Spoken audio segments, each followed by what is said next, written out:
Om Swastiastu.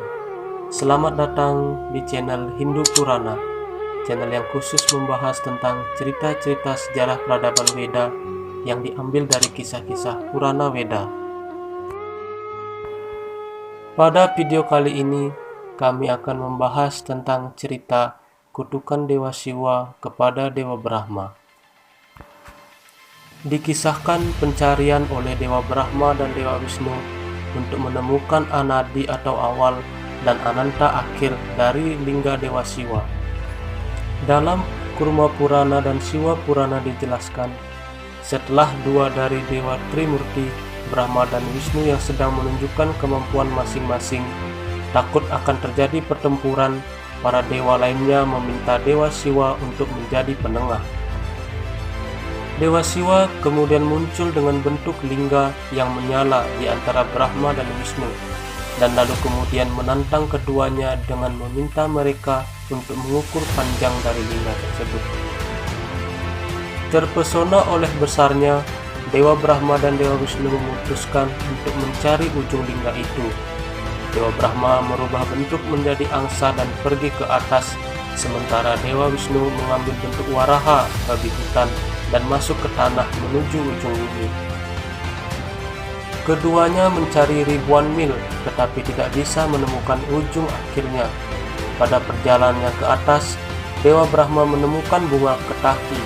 Lelah dan bingung dengan pencariannya untuk menemukan ujung teratas dari lingga yang berapi-api, Dewa Brahma lalu sepakat dengan bunga ketaki untuk berbohong bahwa ia telah menemukan ujung teratas dan bunga itu berada. Dewa Brahma lalu turun dan bertemu dengan Dewa Wisnu dan menegaskan bahwa ia telah menemukan ujung lingga itu.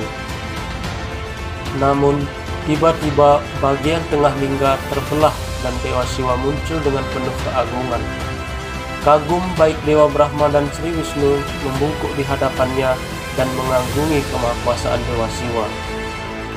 Dewa Siwa juga menjelaskan kepada Dewa Brahma dan Dewa Wisnu bahwa keduanya lahir dari dia dan kemudian dipisahkan menjadi tiga aspek kemahakuasaan Tuhan.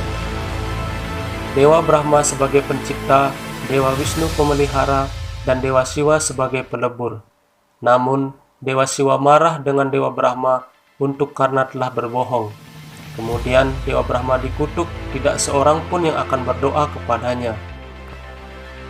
Hal ini menjelaskan mengapa hampir sedikit pemuja Dewa Brahma dan sekali Candi Brahma ditemui di India dan negara lain. Dewa Siwa juga menghukum bunga ketaki karena ikut berbohong dan melarang dia digunakan sebagai persembahan ibadah apapun. Karena itu, pada hari ke-14 bulan gelap bulan Palguna, Dewa Siwa mengubah bentuk menjadi lingga. Hari ini sangat baik dan diperingati sebagai Maha Siwaratri, malam Dewa Siwa. Untuk merayakan hari suci itu, biasanya umat Hindu berpuasa sepanjang hari dan berdoa kepada Tuhan sepanjang malam. Dikatakan bahwa menyembah Dewa Siwa di Siwaratri akan mendapatkan anugerah kebahagiaan dan kesejahteraan. Jadi demikianlah cerita singkat tentang kutukan Dewa Siwa kepada Dewa Brahma dan alasan mengapa ada sedikit tempel Dewa Brahma yang dipuja di seluruh dunia. Semoga bermanfaat. Om Santi Santi Santi Om.